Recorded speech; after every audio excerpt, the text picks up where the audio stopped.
Bismillahirrahmanirrahim. Assalamualaikum warahmatullahi wabarakatuh. Salam sehat dan salam sejahtera untuk kita semua. Perkenalkan, nama saya Yustiari SSTMKes dengan NIDN 40178003. Saya salah satu dosen tetap di jurusan kebidanan Poltekkes Kemenkes Kendari. Selama saya menjadi dosen di Poltekkes Kendari, ada beberapa mata kuliah yang saya ampuh, di antaranya mata kuliah asuhan kehamilan, mata kuliah asuhan persalinan, mata kuliah etiko-legal dalam praktik kebidanan, mata kuliah komunikasi dalam praktik kebidanan, dan mata kuliah gizi dan kespro. Sebagai dosen, saya wajib melakukan tridharma perguruan tinggi. Dalam hal ini, salah satu di bidangnya adalah pengajaran. Pada kesempatan ini, saya akan menyampaikan deskripsi singkat tentang mata kuliah yang saya ampuh. Mata kuliah yang saya ampuh adalah mata kuliah asuhan kebidanan kehamilan, di mana terdiri 5 SKS, 3 SKS teori, dan 2 SKS praktek. Adapun capaian pembelajaran mata kuliah ini adalah yang pertama, mahasiswa mampu menjelaskan konsep dasar kehamilan, mahasiswa mampu menjelaskan ketidaknyamanan yang sering terjadi pada trimester 1, trimester 2, trimester ketiga ibu hamil. Kemudian yang ketiga, faktor-faktor yang mempengaruhi kehamilan. Yang keempat, kebutuhan dasar ibu hamil. Yang kelima, mahasiswa mampu menjelaskan konsep dasar kehamilan. Yang keenam, mahasiswa mampu menjelaskan tanda bahaya dan penyulit komplikasi kehamilan. Selanjutnya, mahasiswa mampu menjelaskan aspek sosial budaya dasar yang berhubungan dengan kehamilan di masyarakat pesisir. Mahasiswa mampu melakukan prosedur keterampilan dasar kebidanan pada asuhan kehamilan. Mahasiswa mampu menjelaskan prosedur pemeriksaan obstetrik. Mahasiswa mampu melaksanakan prosedur pemeriksaan penunjang pada ibu hamil. Dan yang terakhir, mahasiswa mampu melakukan manajemen asuhan kebidanan kehamilan. Dalam melaksanakan pengajaran mata kuliah asuhan kebidanan kehamilan, saya menerapkan model pembelajaran dengan problem based learning, di mana model pembelajaran kasus atau masalah. Saya menggunakan beberapa referensi bahan ajar dalam mengajar mata kuliah asuhan kebidanan kehamilan. Yang pertama, buku ajar asuhan kebidanan kehamilan dan beberapa referensi lainnya. Saya juga menggunakan teknik mengajar yang berpusat pada peserta didik atau student center learning, yang dimana tidak terlepas dari peran saya sebagai dosen dalam mencapai tujuan pembelajaran dengan menggunakan ceramah, tanya jawab, diskusi, simulasi, dan demonstrasi. Untuk perkuliahan ini kami laksanakan 16 kali pertemuan, di mana 14 kali pertemuan tatap muka, baik secara offline atau daring maupun secara online dan luring. Adapun indikator penilaian saya itu penugasan terstruktur itu 20%, keaktifan 20%, UTS 30%, dan ujian akhir semester 30%. Untuk metode pembelajaran dan media pembelajaran yang saya gunakan, menggunakan PowerPoint dan juga menggunakan media tambahan seperti video pembelajaran yang ada di YouTube. Kemudian modul praktikum saya gunakan untuk menjelaskan atau mempraktikkan materi-materi perkuliahan yang berhubungan dengan praktikum. Selama pengajaran, saya juga menggunakan aplikasi WhatsApp untuk saya fungsikan sebagai media sharing dengan mahasiswa. Baiklah, berikut ini saya akan menampilkan video pengajaran saya pada asuhan kebidanan kehamilan pada tingkat 1A Prodi D3 Kebidanan. Terima kasih. Assalamualaikum warahmatullahi wabarakatuh. Waalaikumsalam warahmatullahi wabarakatuh. Salam sejahtera dan salam sehat untuk kita semua. Baik, pada hari ini kita akan mengikuti perkuliahan asuhan kebidanan kehamilan dengan pokok bahasan faktor-faktor yang mempengaruhi kehamilan. Sebelum saya mulai pembelajaran hari ini, saya persilakan dulu adik-adik semua untuk kita memulai dengan berdoa. Ya, berdoa dimulai. Doa selesai. Baik, apakah sudah hadir semua? Sudah ya? Ya, untuk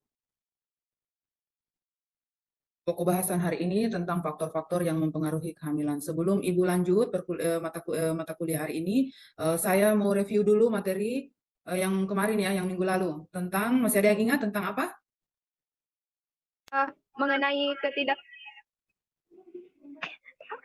Ya, ketidaknyamanan pada ibu hamil trimester 1 dan 2 dan 3 ya.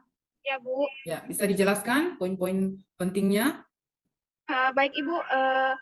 Di sini ketidaknyamanan pada ibu hamil terjadi di tiap trimester, di mana di tiap trimester memiliki ketidaknyamanan masing-masing. Adapun ketidaknyamanan pada trimester pertama yaitu seperti mual dan muntah pada pagi hari, sering buang air kecil, gatal dan kaku pada jari, hidung tersumbat atau berdarah, pika atau mengidam, kelelahan, keputihan, keringat bertambah, palpitasi, air ludah atau saliva berlebihan, sakit kepala, spider nevi. Adapun ketidaknyamanan pada trimester kedua yaitu edema, gusih berdarah, hemoroid, insomnia atau sulit tidur, mati rasa, rasa perih pada jari tangan atau kaki, sesak napas, nyeri ligamentum rotundum, nyeri ulu hati, perut kembung, pusing atau pingsan, sakit punggung atas dan bawah, varises pada kaki atau vulva. Adapun ketidaknyamanan pada trimester terakhir atau trimester ketiga yaitu edema, sering buang air kecil, gatal dan kaku pada jari, gusi berdarah, hemoroid, insomnia, keputihan, keringat bertambah, konstipasi, kram pada kaki, mati rasa dan rasa nyeri pada kaki dan tangan, sesak napas, nyeri ligamentum rotundum, palpitasi, nyeri ulu hati dan kembung, sekresi air liur berlebihan, pusing dan sakit kepala, sakit punggung dan pinggang, varises bertambah. Ya, baik sekali Asmiranda ya, cukup jelas dan sangat komplit ya jawabannya. Saya kira sudah didengar semua ya. Jelas ya untuk materi yang kemarin? Ya, jelas Ibu. Ya, baik. Saya lanjut tentang faktor-faktor yang mempengaruhi kehamilan. Tujuan pembelajaran kita hari ini diharapkan setelah perkuliahan ini mahasiswa mampu menjelaskan apa saja faktor-faktor yang mempengaruhi kehamilan. Ada beberapa faktor yang mempengaruhi kehamilan. Yang pertama, faktor fisik ibu, kemudian faktor usia, faktor asupan gizi, faktor gaya hidup, faktor psikologis ibu hamil, kemudian faktor lingkungan, faktor sosial budaya, dan faktor ekonomi. Fisik ibu hamil. Faktor fisik seorang ibu hamil dipengaruhi oleh status kesehatan dan status gizi ibu hamil tersebut. Kemudian status kesehatan dapat diketahui dengan memeriksakan dirinya ke tenaga kesehatan ya. Untuk mengukur status kesehatan ibu, dilihat kualitas pemeriksaan di Paskes ya. Kemudian faktor usia. Faktor usia dikatakan bahwa usia aman reproduksi itu pada umur kehamilan 20 sampai 35 tahun ya, usia aman reproduksi di sini ya, Pak. Kemudian ada beberapa segi negatif dan segi positif di hamil di usia tua. Yang pertama, segi negatif. Kondisi fisik ibu hamil dengan usia di atas 35 tahun akan menentukan proses kelahirannya ya. Kenapa? Karena biasanya di atas umur 35 tahun sudah terjadi kemunduran sistem reproduksi baik secara hormonal maupun secara fisik dan psikologis ya. Makanya di atas umur 35 tahun itu tidak boleh, sudah dianjurkan untuk tidak hamil lagi karena sudah banyak faktor risiko yang terjadi pada usia tersebut ya. Kemudian sisi negatif yang kedua, pada proses pembuahan kualitas sel telur perempuan pada usia ini telah menurun jika dibandingkan dengan sel telur pada usia reproduksi sehat pada umur 25 sampai 35 tahun ya. Kontraksi uterus juga sangat dipengaruhi oleh kondisi fisik ibu. Artinya begini ya, pada ibu hamil yang pertama kali hamil di usia tua, di usia 40 tahun atau biasa disebut primitua itu sudah sangat beresiko ya, karena sudah kondisi fisiknya ibu sudah menurun ya. Kemudian untuk segi positif hamil di usia tua, Secara positifnya itu merasa lebih siap, kemudian pengetahuan mengenai perawatan dan kehamilan sudah lebih berpengalaman, kemudian sudah ada antusias untuk melakukan pemeriksaan kehamilan, kemudian bijak dalam mengambil keputusan, ekonomi dari status ekonomi sudah lebih baik, kemudian perkembangan intelektual anak pada saat hamil itu dihamilkan itu sudah lebih tinggi. Kemudian ibu yang sadar itu di usia hamil tua, di usia tua itu periode menyusui sudah lebih lama. Kemudian adanya toleransi pada kelahiran lebih besar. Lanjut ya.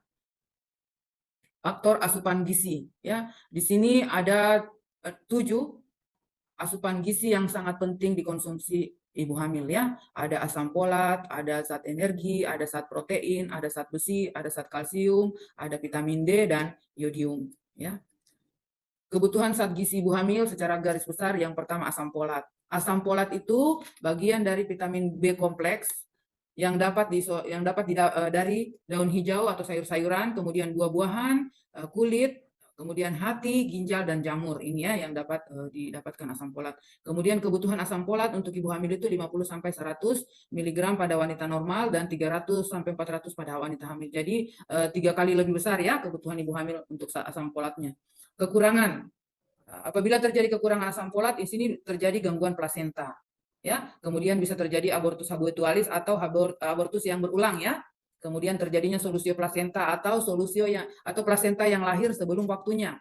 Ya kan, dan kelainan kongenital. Artinya kelainan kongenital ini seperti labiopalatoksikis atau bibir sumbing ya. Kalau pernah lihat bayi lahir dengan sumbing, ibunya cantik, bapaknya ganteng, nah itu tidak usah tanyakan, berarti pada saat hamil konsumsi asam folatnya yang kurang ya. Lanjut. Waktu pemberian minimal dimulai 2 bulan sebelum konsepsi dan berlanjut 3 minggu bulan pertama kehamilan ya. Dosis pemberian itu 500 mikrogram. Energi efektif untuk menurunkan kejadian BBLR dan kematian perinatal. Ya, kebutuhan pada ibu hamil itu 285 kalori untuk proses tumbuh kembang janin dan perubahan tubuh ibu ya. Pembentukan jaringan dari janin dan tubuh ibu dibutuhkan protein sebesar 910 gram ya. Dalam 6 bulan terakhir kehamilan dibutuhkan tambahan 12 gram protein sehari untuk ibu hamil ya. Jadi kebutuhan protein itu selama hamil untuk pembentukan jaringan janin itu 910 gram ya. Jadi betapa banyaknya itu kebutuhan energi pada ibu ya, protein. Kemudian zat besi. Zat besi itu pemberian secara rutin untuk membangun cadangan zat besi, sintesa sel darah merah dan sintesa darah otot.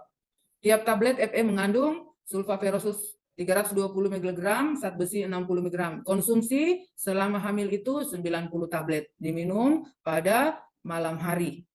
Dan tidak boleh diminum atau dicampur dengan teh, tetapi bisa dengan jus ataupun minuman sari buah lainnya ya. Kenapa tidak boleh minum dengan teh? Karena sama-sama penyerapan zat besi kalau sudah mengandung teh itu tidak terabsorpsi dengan baik ya. Dan diminum pada malam hari. Kenapa malam hari dianjurkan? Karena kalau pagi hari itu merangsang mual muntah. Kalau malam hari ibu sudah istirahat ya. Jelas? Bisa dipaham? Jelas Ibu. Ya, saya lanjut. Kalsium untuk pembentukan tulang dan gigi bayi. Kebutuhan kalsium ibu hamil sebesar 500 mg per hari ya, sangat besar kebutuhan kalsium karena untuk tulang dan gigi ibu. Pernah lihat ibu hamil nanti kalau kamu dinas di mana di rumah sakit itu nanti ada ibu mengatakan, ibu kenapa saya punya gigi tiba-tiba lubang ya atau karies, itu karena asupan kalsium tadi diambil dari ibu ya. Jadi makanya ibu sering banyak yang karies. Vitamin D, pemberian suplemen vitamin D terutama pada kelompok berisiko penyakit menular seksual ya, biasanya diberikan itu yang tinggi vitamin D. Kemudian yodium, kenapa diberikan? Biasanya diberikan pada daerah endemik dengan kretinisme, artinya bayi kecil ya, yang sering pertumbuhan anak-anak kecil. Itu. Kurang gizi pada ibu hamil bisa menyebabkan beberapa, yang pertama pada ibu sendiri, pada persalinan dan pada janin. Pada ibu terjadi perdarahan pada saat melahirkan ya. Biasanya kenapa? Karena ibu kalau sudah kurang gizi kan otomatis asupan nutrisinya juga kurang ya, sehingga pada saat kehamilan ibu mudah lelah, pada saat persalinan itu tidak mampu berkuat ya, sehingga tiba-tiba ibu perdarahan atau ibu tidak bisa mengedang, ya. Ada anemi, ya, bisa terjadi anemi. Kenapa? Karena kurang sel darah merah tadi itu, ya, asupan protein kurang, asupan Fe juga kurang, sehingga bisa ibu terjadi anemi. Pada persalinan lama dan sulit. Sebelumnya biasa persalinannya terjadi prematur, perdarahan setelah persalinan, kemudian biasanya persalinan SC itu cenderung meningkat atau persalinan dengan operatif. Pada janin, apabila kurang gizi, pada ibu mempengaruhi tumbuh kembang janin, biasa terjadi abortus atau pengeluaran hasil konsepsi, ya, sebelum 20 minggu. Ya, bayi lahir mati atau IUFD, intrauterine fetal death, atau kematian neonatal. Pada saat bayi lahir baru 28 minggu terjadi kematiannya. Oke. Faktor gaya hidup. Sebelum saya lanjut, ada pertanyaan? Lanjut ya. Faktor gaya hidup atau biasa disebut substance abuse artinya perilaku yang merugikan atau membahayakan ibu pada saat hamil, ya. Ada konsumsi alkohol, ada merokok, penggunaan obat-obatan selama hamil, kebiasaan minum jamu, kehamilan di luar nikah, aktivitas seksual yang berlebihan, dan aktivitas sehari-hari yang besar, ya. Kebiasaan meminum jamu, ya. Efek bagi janin, ya, itu kalau berlebihan dikonsumsi atau terlalu banyak, ya, itu membahayakan bagi janin, ya, tumbuh kembang janin. Kemudian bisa terjadi abortus, kecacatan, kemudian bayi berat lahir rendah. Ada terjadi partus prematur. Partus prematur itu persalinan sebelum waktunya, ya. Kemudian ada kelainan ginjal dan jantung, ada asfiksia, kematian janin dalam kandungan. Sedangkan untuk ibu sendiri bisa terjadi keracunan atau kerusakan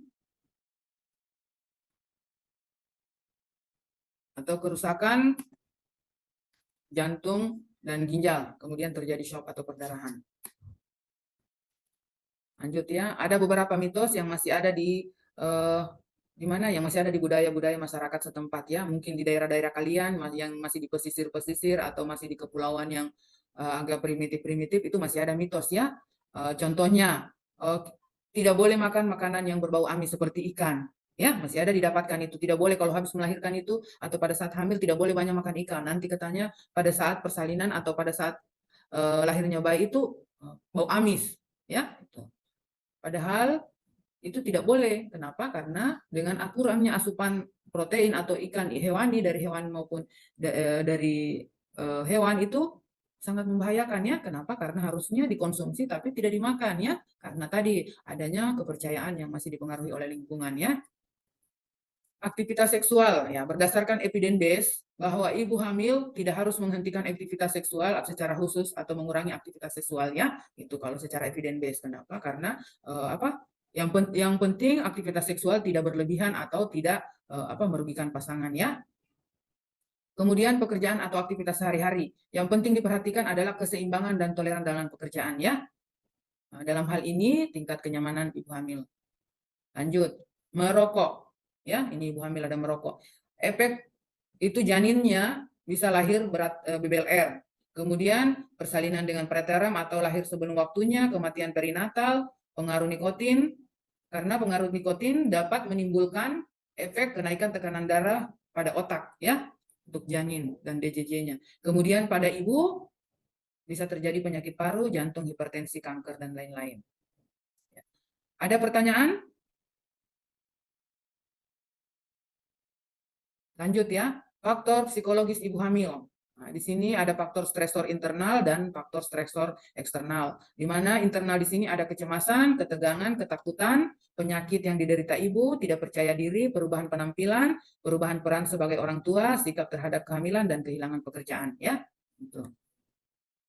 Kemudian lanjut, stresor eksternal, ini status marital, misalnya hamil sebelum menikah, ya. Kemudian ada maladaptasi, kesulitan untuk beradaptasi dengan lingkungan. Kemudian hubungan yang tidak adekuat, ya, hubungan sosial. Kemudian kurangnya kasih sayang dan support mental dari keluarga atau dukungan keluarga itu kurang dan terjadi keluarga yang atau orang tua yang broken home, ya. Biasanya itu. Kemudian faktor lain yang menyebabkan perubahan emosi pada ibu hamil adalah support keluarga atau partner abuse, artinya kekerasan selama kehamilan oleh pasangan, ya. Ingat, ya, sangat penting ibu hamil dalam kehamilannya mendapatkan support dari keluarga maupun dari suami, ya.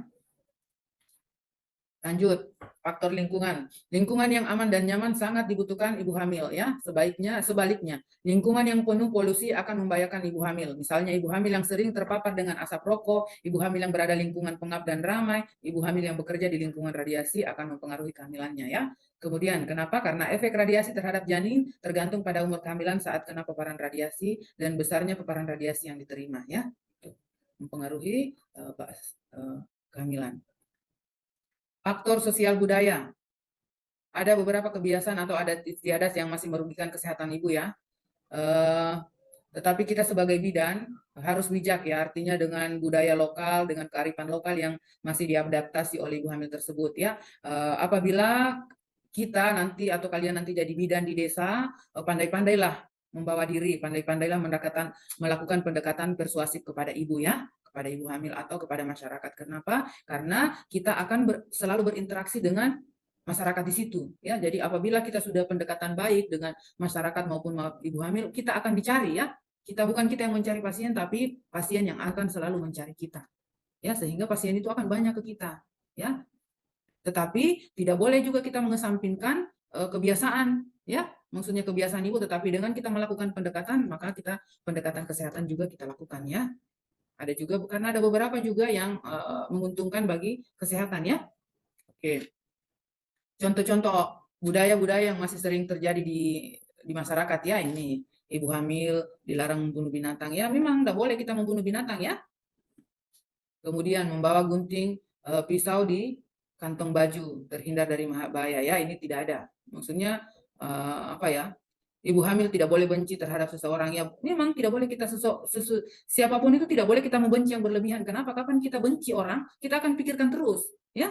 Saya benci orang itu, kita akan mendoktrin saya benci, akhirnya kita stres sendiri. Padahal orang yang kita benci tidak ada masalah, ya.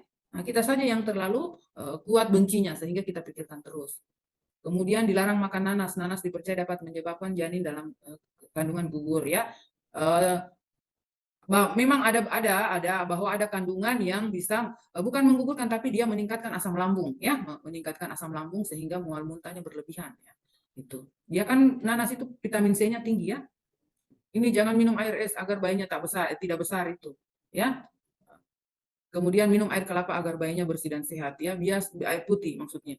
Artinya memang air kelapa itu kan pembersih ya di dalam tubuh gitu ya. Jadi memang ada beberapa kebiasaan-kebiasaan yang menguntungkan juga kepada ibu. Nah, ini masih ada upacara adat pada masa kehamilan ya, ada 4 bulan. Iya. Faktor ekonomi. Faktor ekonomi ya sangat mempengaruhi ya, aspek finansial itu sangat mempengaruhi pada kehamilan ya. Kenapa? Karena kecukupan nutrisi, kecukupan kebutuhan sehari-hari itu dari faktor ekonomi ya. Kalau ibu kondisinya ekonominya kurang, otomatis konsumsi juga kurang, konsumsi makanan bergizi juga, karena kita mau beli pakai apa ya, ibu pasti menghemat pengeluarannya ya. Itu kemudian silakan Asisa. Ya, terima kasih Ibu karena sudah memberikan kesempatan saya untuk bertanya. Saya akan menanyakan bagian yang faktor psikologis Ibu. Ya, boleh, silakan. Tadi di situ dipaparkan ada 2 stresor internal dan eksternal. Berarti yang dapat diartikan stres yang berasal dari dalam diri individu dan dari luar individu itu sendiri. Ya. Berarti dapat disimpulkan bahwa emosi Ibu ini pasti sedang tidak stabil dan memiculah beragam gangguan psikologis tersebut. Ya. Pertanyaan saya Ibu, apakah faktor atau penyebab kondisi psikologis Ibu hamil ini seperti yang sudah dipaparkan di atas, seperti kecemasan, ketegangan, ketakutan, dan dari keluarga ataupun sebagainya, dapat mempengaruhi perkembangan dan pertumbuhan janin di dalam kehamilan tersebut Ibu? Ya, baik sekali pertanyaannya dari Asisa ya. Terima kasih, Bu. Ya, terima kasih Asisa. Selanjutnya, sebelum Ibu jawab atau Ibu ada yang mau menjawab, silakan. Saya Ibu. Ya. Puspita ya? Despita. Ya, Despita. Ya, silakan Despita. Baik, langsung saja. Kondisi psikologis pada ibu hamil tentu saja dapat mempengaruhi perkembangan janin tersebut. Jika ibu hamil sering stres atau emosinya tidak stabil selama mengandung, dapat membuat ibu merasa lelah serta tidak nyaman, yang dimana hal ini dapat berdampak pada si janin. Adapun kondisi psikologis ibu tersebut dapat memicu beberapa gangguan seperti menghambat pertumbuhan janin, meningkatkan risiko persalinan prematur, meningkatkan risiko bayi terlahir dengan berat badan lahir rendah, meningkatkan risiko gangguan tidur pada bayi, serta mempengaruhi temperamen bayi. Ya, baik Despita, terima kasih ya. Bagaimana, jelas pertanyaannya? Jelas Ibu. Ya, mungkin baik, terima bisa kasih. Ditambahkan lagi. Ya, boleh. Ya, saya kira tadi sudah jelas ya bahwa kondisi psikolog ibu sangat mempengaruhi pertumbuhan dan perkembangan janin. Ingat ya, ibu yang stres pasti asupan gizinya juga akan berkurang. Ya, kenapa? Karena dia dominan stresnya sehingga aktivitas makan, aktivitas istirahatnya itu pasti terganggu sehingga kualitas kehamilan juga itu tidak bagus ya. Jelas. Lanjut, ada pertanyaan? Kesimpulan hari ini saya minta satu orang untuk memberikan kesimpulan terkait materi yang Ibu sampaikan hari ini. Saya persilakan ya. Siapa yang bisa bantu? Siapa? Serlita. Ya, silakan Serlita Hirani.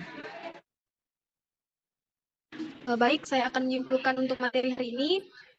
Kehamilan adalah suatu keadaan yang istimewa bagi seorang wanita sebagai calon ibu. Nah, pada masa kehamilan akan terjadi perubahan fisik yang mempengaruhi kehidupannya. Dalam kehamilan ada beberapa faktor yang mempengaruhi kehamilan, yaitu faktor fisik, faktor usia, faktor asupan gizi, faktor gaya hidup, faktor psikologi, faktor lingkungan, faktor sosial budaya, dan faktor ekonomi. Faktor fisik seorang ibu hamil dipengaruhi oleh status kesehatan dan status gizi ibu tersebut. Nah, sedangkan di faktor usia, bahwasannya aman reproduksi bagi ibu hamil itu dimulai dari usia 20 sampai 35 tahun. Dan kemudian faktor usia juga ini memiliki sisi negatif dan sisi positif. Sisi negatif kehamilan di usia tua itu, kondisi fisik ibu hamil dengan usia lebih dari 35 tahun akan sangat menentukan proses kelahirannya. Nah, dari segi positif hamil di usia tua, yang pertama itu bisa merasa lebih siap dan pengetahuan mengenai perawatan kehamilan dan bayi itu bisa lebih baik. Nah, kemudian kita beralih ke faktor gizi. Di faktor gizi itu bahwa ibu hamil harus tercukupi kebutuhan gizinya mulai dari asam folat, energi, protein, zat besi, kalsium, suplemen vitamin D dan yodium. Kemudian ada juga faktor gaya hidup. Nah, di faktor gaya hidup ini sangat gaya hidup ini ada abuse. Kayakan ibu hamil seperti kebiasaan minum jamu, kehamilan di luar nikah, mengonsumsi alkohol, rokok dan menggunakan obat-obatan. Kemudian ada faktor psikologis. Nah, di faktor psikologi ini terbagi menjadi dua. Ada yang termasuk stresor internal dan stresor eksternal. Stresor internal ini mencakup kecemasan pada ibu hamil, ketegangan, dan ketakutan. Kemudian di faktor eksternal. Nah, di faktor eksternal ini ada yang ada termasuk status marital, misalnya hamil belum nikah, meladaptasi kesulitan untuk beradaptasi dengan lingkungan, kemudian ada hubungan yang tak adekuat, serta masalah dalam home. Kemudian ada juga faktor lingkungan. Jadi faktor lingkungan ini tentu ibu harus ditempatkan di lingkungan yang dan aman. Karena jika ibu hamil berada di lingkungan yang penuh dengan polusi, tentu sangat membahayakan ibu hamil. Apalagi misalnya ibu hamilnya ini sering terpapar asap rokok, kemudian dia berada di tempat pengap dan ramai, serta ada efek radiasi juga ibu. Dan itu tentu akan mempengaruhi kehamilannya. Dan faktor yang terakhir adalah faktor sosial budaya. Nah, di faktor sosial budaya ada beberapa kebiasaan adat istiadat yang merugikan kesehatan ibu hamil. Tenaga kesehatan juga kita sebagai bidan harus bisa menyikapi hal ini dengan bijaksana. Jangan sampai menyinggung kearifan lokal yang sudah berlaku di daerah tersebut.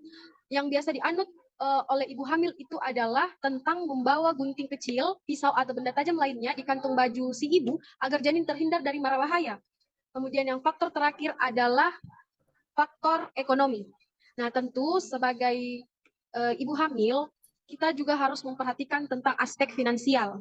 Karena dengan adanya faktor tidak adanya faktor finansial yang tercukupi, itu dapat menjadi masalah bagi ibu hamil. Misalnya dalam kebutuhan gizinya, serta dengan hidupnya. Karenanya itu sebelum merencanakan kehamilan, terlebih dahulu ibu hamil ini harus memperhatikan faktor ekonominya terlebih dahulu. Ya, baik, terima kasih Serlita. Baik, terima kasih Serlita atas kesimpulan hari ini ya. Selanjutnya untuk tugas ya, silakan dipelajari tentang kebutuhan dasar ibu hamil ya. Untuk sebelum ibu masuk, saya kasih tugas itu dipelajari ya. Baik, saya kira cukup untuk pertemuan hari ini. Terima kasih atas partisipasinya, terima kasih atas perhatiannya. Kita bertemu lagi minggu depan ya. Assalamualaikum warahmatullahi wabarakatuh ya. Demikian pertemuan hari ini.